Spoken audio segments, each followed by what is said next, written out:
எனக்கு இந்த வீடியோவில் மிக மிக முக்கியமான எச்சரிக்கையான ஒரு ஆன்மீக தாள்களையும் ஒரு அதிரடியான ஜோதிட தாள்களையும் இந்த வீடியோவில் மீனம் ராசிக்கார நேயர்களுக்கு பார்க்க போகிறோம். மீனம் ராசி நேயர்கள் இந்த ஒரு வீடியோவை ஸ்கிப் பண்ணாமல் ஃபுல்லாக பாருங்கள். அப்போ தான் என்ன பார்க்க போகிறோங்கிறத தெளிவாக நீங்கள் தெரிஞ்சு பயனடைய முடியும். ஃபஸ்ட்டு இன்ட்ரோவில் என்ன தாள்களை பார்க்க போகிறோங்கிறத ஷேர் பண்ணுறேன். தம்ப்நெயிலில் பார்த்துருந்தாலும் இன்ட்ரோவில் உங்களுக்கு சொன்னால் கொஞ்சம் யூஸ்ஃபுல்லாக இருக்கும். அதனால் இன்ட்ரோவில் என்ன பார்க்க போகிறோங்கிறத சொல்கிறேன். முதல்ல இன்ட்ரோவில் என்ன பார்க்க போகிறோங்கிறத தெரிஞ்சுக்குங்க. தற்போது 2025 ஆண்டு நடந்துட்டுருக்கு. இந்த ஆண்டில் தமிழ் மாதமான 4வது மாதமான ஆடி மாதம் முடிவதற்கு இன்னும் சில நாட்கள் இருக்குது. இந்த 4வது மாதம் ஆடி மாதம் முடிவடைந்ததுக்கு பின்னாடி தமிழ் மாதத்தில் 5வது மாதம் ஆஸ் யூஷுவல் ஸ்டார்ட் ஆக போகுது. ஸ்டார்ட் ஆகக்கூடிய 5வது மாதம் ஆவணி மாதம். இந்த மாதத்தில் சூரியன் பார்த்திங்கன்னு வச்சுங்களேன், அவருடைய சொந்த ராசியான சிம்ம ராசிக்குள்ளே வராரு. அந்த இதில் இந்த மாதம் ஸ்டார்ட் ஆக போகுது. அதனால் எல்லா ராசிக்காரங்களுக்குமே மாற்றங்கள் ஏற்படும். அதில் உங்கள் ராசியை சேர்ந்தவர்களுக்கு என்ன மாதிரியான மாற்றங்கள் ஏற்படும் அப்படிங்கிறத தான் இந்த வீடியோவில் சொல்ல போகிறேன். ஸோ மீனம் ராசிக்காரங்க இந்த ஒரு வீடியோவை ஸ்கிப் பண்ணாமல் பாருங்கள். அப்போ தான் உங்களோட ராசிக்கு என்ன மாற்றம் ஏற்படும் அப்படிங்கிறத நீங்கள் தெரிஞ்சு அதற்கேற்ப நடந்து பயனடைய முடியும். ஃபஸ்ட்டு இந்த ஆவணி மாதம் என்றைக்கு பிறக்க போகுது அப்படிங்கிறத சொல்கிறேன். என்றைக்கு பிறக்க போகுதுங்கிறத முதல்ல தெரிஞ்சுக்குங்க. ஆகஸ்ட் மாதம் இப்போ நடந்துட்டுருக்குல்ல, இதில் 17ஆம் தேதி ஞாயிற்றுக்கிழமை அன்றைக்கி தான் ஆவணி மாதமானது ஸ்டார்ட் ஆக போகுது. அன்றைக்கி பார்த்திங்கன்னு வச்சுக்கோங்களேன், சூரியன் சிம்ம ராசிக்கு வந்துடுவார். ஆக்சுவலி சூரியனுடைய இயக்கத்தை வைத்து தான் தமிழ் மாதம் கணக்கிடப்படும். ஆடி மாதத்தில் சூரியன் கடகராசியில் இருந்திருப்பார். இப்போ ஆவணி மாதத்தில் சூரியன் பார்த்திங்கன்னு வச்சுக்கோங்களேன் சிம்ம ராசியில் இருப்பார். ஸோ சூரியனுடைய அடிப்படையில் தான் ஒவ்வொரு தமிழ் மாதமும் கணக்கிடப்படும். இப்போ ஆவணி மாதம் இன்றைக்கி ஸ்டார்ட் ஆகுதுல, அந்த ஆவணி மாதம் ஸ்டார்ட் ஆனதுக்கு பின்னாடி ஆவணி மாதத்துக்குன்னு சில சிறப்புகள் இருக்குது. ஸோ ஆவணி மாதத்திற்கு இருக்கக்கூடிய சிறப்புகளையும் ஆவணி மாதத்துடைய மிக முக்கியமான விரத நாட்களும் கண்டிப்பாக நாம் தெரிஞ்சுக்கணும். தெரிஞ்சு அதையும் ஃபாலோ பண்ணணும். அதனால் ஆவணி மாதத்தில் என்னென்ன விரத நாட்கள் முக்கியம், அதில் நீங்கள் என்ன விரதத்தை கண்டிப்பாக கடைபிடிக்கணும் அப்படிங்கிறத உங்கள் ராசிக்கு சொல்கிறேன். முதல்ல ஆன்மீக ரீதியாக அதை பற்றி எதை தெரிஞ்சுக்குங்க. அதுக்கப்புறம் உங்கள் ராசிக்கான பலனை இந்த வீடியோவில் அதிரடியாக பார்க்கலாம். தமிழ் மாதங்களில் ஒவ்வொரு மாதத்திற்கும் ஒவ்வொரு தனி சிறப்பு இருக்குது. அம்மன் வழிபாட்டுக்குரிய ஆடி மாதம் நிறைவடைந்து தற்போது ஆவணி மாதம் துவங்க இருக்குது.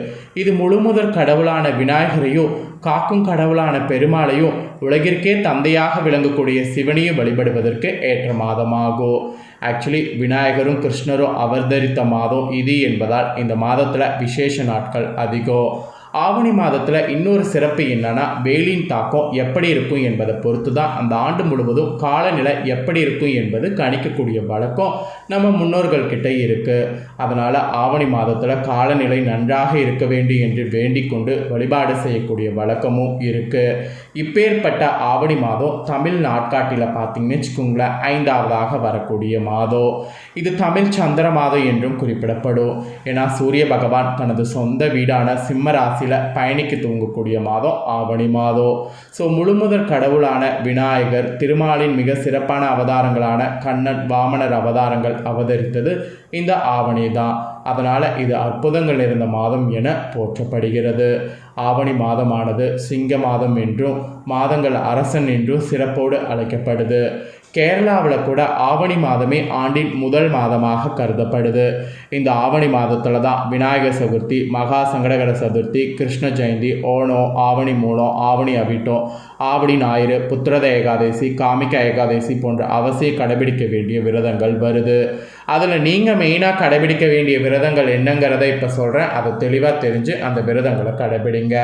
ஃபஸ்ட்டு விநாயகர் சதுர்த்தி. விநாயகர் பெருமான் அவதரித்த தினமான விநாயகர் சதுர்த்தி ஆவணி மாதம் வளர்பிறையில் உலகமெங்கும் வரக்கூடிய அந்த சதுர்த்தி நாளில் கொண்டாடப்படும். அந்த தினம் விநாயகருக்கு சக்கரை பொங்கல், மோதகம், அவுள் பொரி, சுண்டல், விளாம்பழம், கொழுக்கட்டை, ஆப்பம் ஆகியவை நைவேத்தியமாக படைத்து அருகம்புல், வெள்ளருக்கு, செம்பருத்தி ஆகியவை படைத்து வழிபடுவது சிறப்பானது. ஆக்சுவலி சதுர்த்தி விரதம் இருக்கிறவங்க விநாயகர் சதுர்த்தியில் தூங்குவது நல்லது. சதுர்த்தி விரதம் கடைபிடித்தால் செல்வ செழிப்பு, காரிய வெற்றி, புத்தி கூர்மை, குழந்தை பெரு, தொழில் வளம், உடல் ஆரோக்கியம் இது எல்லாமே பெருகும். அதனால் கண்டிப்பாக வந்து விநாயகர் சதுர்த்தி விரதம் அனைவருமே கடைபிடிக்கணும்.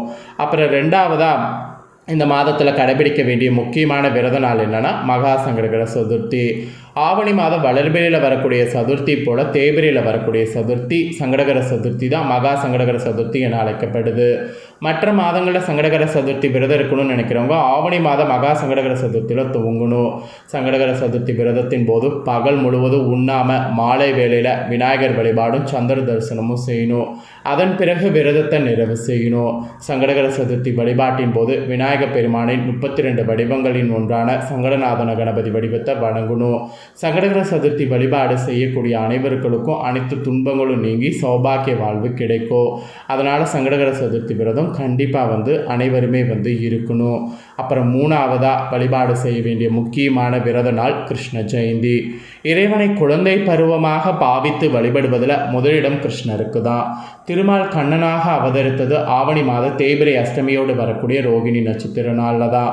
இந்த நாளை கிருஷ்ண ஜெயந்தியாக நாம் ஆண்டுதோறும் கொண்டாடணும். கிருஷ்ண ஜெயந்தி அன்று கண்ணனுக்கு பிரியமான பால், வெண்ணெய், இனிப்பு சீடை, முறுக்கு, அதிரசம், அவுள், சீடை, தட்டை, தேன்குழல் இந்த மாதிரி இனிப்பு வகைகளும் பழங்களும் ஆகியவை படைத்து வழிபாடு செய்யணும். அப்புறம் சிறு குழந்தைகளுக்கு கிருஷ்ணர் வேடமிட்டு வீடுகளில் கண்ணன் பாதம் மருந்து கண்ணனை வீட்டுக்கு அழைக்கக்கூடிய வழக்கமும் இருக்குது. கிருஷ்ண ஜெயந்தி விரதம் இருக்கக்கூடியவங்களுக்கு குழந்தை இல்லாதவங்களுக்கு குழந்தை பாக்கியம் கிடைக்கும். அதனால் கண்டிப்பாக மீன ராசிக்காரங்க கிருஷ்ண ஜெயந்தி விரதத்தை கடைபிடிக்கணும்.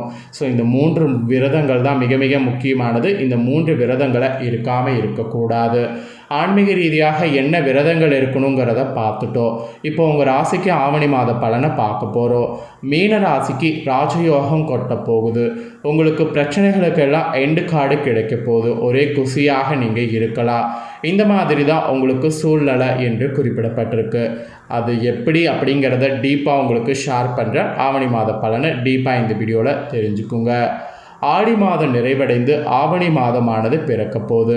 2025 ஆண்டின் ஆவணி மாதம் மீன ராசிக்காரங்களுக்கான பலன்கள், பரிகாரங்கள், என்னென்ன நன்மைகள் கிடைக்கும், கவனமாக இருக்க வேண்டிய விஷயங்கள் என்ன என்பது குறித்து இந்த வீடியோவில் வந்து பார்க்க போகிறோம். ஸோ வீடியோவை ஸ்கிப் பண்ணாமல் பார்த்து என்னங்கிறத தெளிவாக இந்த வீடியோவில் வந்து தெரிஞ்சு பயன்பெறுங்க. 2025 ஆவணி மாதம் இன்னும் சிறிது நாளில் பிறக்கிறது வந்து எப்படி கணக்கிடப்படுதுன்னா சூரியனுடைய இயக்கத்தை வைத்து. தமிழ் மாதங்கள் அப்படி தான் கணக்கிடப்படும். அதன்படி தலைமை கிரகமான சூரியன் ஆட்சி என்கின்ற உயர்நிலை அமைப்போடு சிம்மத்தில் வலுவாக இருக்க போகிறாரு. இதுவே விசேஷமான அமைப்பாகும். குரு மிதுனத்திலையும், சனி மீனத்திலையும், சுக்கிரன் புதன் இயக்கங்கள் கடகத்திலையும் சிம்மத்திலையும் மாறி இருக்க போகுது. கண்ணில் செவ்வாய் இருப்பது நல்ல விசேஷமான நிலையாகும். புதனில் குருவும் செவ்வாயும், கடகத்தில் சூரிய புதன் சுக்கிரன் இருப்பது நல்ல அமைப்பாகும். கும்பத்தில் இருக்கக்கூடிய ராகுவ குரு பார்ப்பது நல்ல மாற்றங்களை தரும். அந்த வகையில் இந்த ஆண்டு ஆடி மாதம் நிறைவடைந்து ஆவணி மாதமானது இப்படி பிறக்க போகுது. ஆவணி மாதம் இப்படி பிறக்கக்கூடிய அடிப்படையில் உங்கள் ராசியை சேர்ந்தவர்களுக்கு இதுதான் பலன் என்பது குறிப்பிடப்பட்டிருக்கு. ஆவணி மாதம் வந்து உங்கள் ராசிக்கு மிகவும் நல்ல மாதமாக இருக்கும். 7வது இடத்துல செவ்வாய் இருந்து மாதம் முழுவதும் ராசியை பார்க்கிறாரு. ராஜ யோகாதிபதியான செவ்வாய் 9 கூடையவர். 7வது இடத்துலேருந்து ராசியை வந்து பாதுகாப்பது தைரியத்தை தரும். மாதம் முழுவதும் 4, 5வது இடங்களில் சுபக்கிரகம் இருப்பது 6வது அதிபதியான சூரியன் 6ஆம் இடத்துல ஆட்சியாக இருந்தாலும் அவர் உங்கள் நண்பர் என்பதால் பெரிய சோதனைகள் எதுவும் இருக்காது. வேலை சார்ந்த விஷயங்களில் இருந்து வந்த அழுத்தங்கள் அனைத்தும் தீரும். வேலை இருந்தாலும் சம்பளம் இல்லை, வேலை இல்லை, வேலையில் அழுத்தம் போன்ற அனைத்து பிரச்சனைகள் சந்திச்சிருப்பீங்கள்ல, அதெல்லாம் மாறும். 20லேருந்து 30 வயதுகளில் இருக்கக்கூடிய உங்களுக்கு ஜென்ம சனி நடந்து கொண்டிருக்கு. இந்த சமயத்தில் வெட்கம், மானம் போன்றவை இருக்கக்கூடாது. கொஞ்சம் பொறுமையும் நிதானமும் வெளியிடங்களில் இருக்க வேண்டும். இது மட்டும் நல்லா ஞாபகம் வச்சுக்கோங்க. வீட்டில் உங்களை புரிந்து கொள்வார்கள். வெளியிடத்தில் மிகுந்த நிதானமாக நடந்து கொள்வது நல்லது. சுவற்றுக்கும் கூட காது இருக்கும் என்பதால் வேலை செய்யக்கூடிய இடத்துல அனுசரணையாக செல்வது நல்லது. அக்கம் பக்கம் பார்த்து பேச வேண்டும். எதிர்ப்புகள், எதிரிகள் வருவதற்கு வாய்ப்பு இருக்குது. இவற்றையெல்லாம் சமாளித்து கொண்டு போகணும். அப்புறம் 50 வயதுக்கு மேற்பட்ட மீன ராசினருக்கு இது போன்ற எந்த விதமான பிரச்சனைகளும் இருக்காது. நடுத்தர வயது தாண்டியவர்களுக்கு தொழில் வேலை நன்றாக இருக்கும். பொருளாதார முன்னேற்றம் மிகப்பெரிய அளவில் இருக்கும். எல்லா விதமான வீட்டுக்கு தேவையான பொருட்களை வாங்கி வைக்கக்கூடிய யோகம் உண்டாகும். பிள்ளைகளுக்காக சொத்து வாங்குவது, திருமணம் செய்து வைப்பது, பேரம் பேத்தி எடுப்பதற்கான அத்தனை யோகமும் உண்டு. ஆரோக்கியத்தில் அருமையான முன்னேற்றத்தை காண்பீங்க. கடன் தொல்லைகள் இல்லாமல் இருப்பீங்க. பெரிய சோதனைகள் எதுவும் ஏற்படாது. இளைய பருவத்தில் அகலக்கால் வைக்காமல் இருப்பது நல்லது. உத்திராடதி நட்சத்திரக்காரங்களுக்கு காதல், கெட்ட பழக்க வழக்கங்கள் போன்றவற்றில் சிக்கிக்கொள்ளாமல் இருப்பது நல்லது. எதிர்கால திட்டங்களை நோக்கி செயல்படுவது நல்லது. எல்லாவற்றிலும் வெற்றி, எதையும் சமாளிக்கலாம் என்கின்ற தன்னம்பிக்கை, தைரியம் ஏற்படக்கூடிய நல்ல மாதமாக இருக்கும். வயதிற்கு ஏற்றாற்போல் உங்கள் ராசிக்காரங்களுக்கு அனைவருக்கும் அற்புதமான காலகட்டமாக இருக்கும். அதனால் நீங்கள் பெருசாக எதுக்கும் கவலைப்பட வேண்டாம். கொஞ்சம் கவனமாக மட்டும் இருங்க. ஸோ இதுதாங்க உங்களுக்கு ஆவணி மாத ராசி பலனாக குறிப்பிடப்பட்டிருக்கு. குறிப்பிடப்பட்டதை தெளிவாக இந்த வீடியோவில் உங்களுக்கு ஷேர் பண்ணிட்டேன். ஷேர் பண்ணதை தெரிஞ்சிருப்பீங்க. தெரிஞ்சதுக்கேற்ப நடந்து பலன் பெறுங்க. நீங்கள் இதை பார்த்து பலனடைஞ்சது போல் உங்கள் ஃப்ரெண்ட்ஸ் ஃபேமிலி இருக்கவங்களும் பார்த்து பலனடையணும்னு நினச்சிங்கன்னா வீடியோ லைக் பண்ணி ஷேர் பண்ணுங்கள். உங்கள் ஃப்ரெண்ட்ஸ் ஃபேமிலி இருக்கக்கூடிய மீன ராசிக்காரங்களும் இதை பார்த்து பலனடையட்டும். இதே போல் புதிய தகவல்களை தெரிந்து கொள்ள நம்ம சேனலை சப்ஸ்கிரைப் பண்ணுங்கள். கூட பெல் பண்ண ப்ரெஸ் பண்ணுங்கள். வேறொரு வீடியோவில் உங்களை சந்திக்கிறேன்.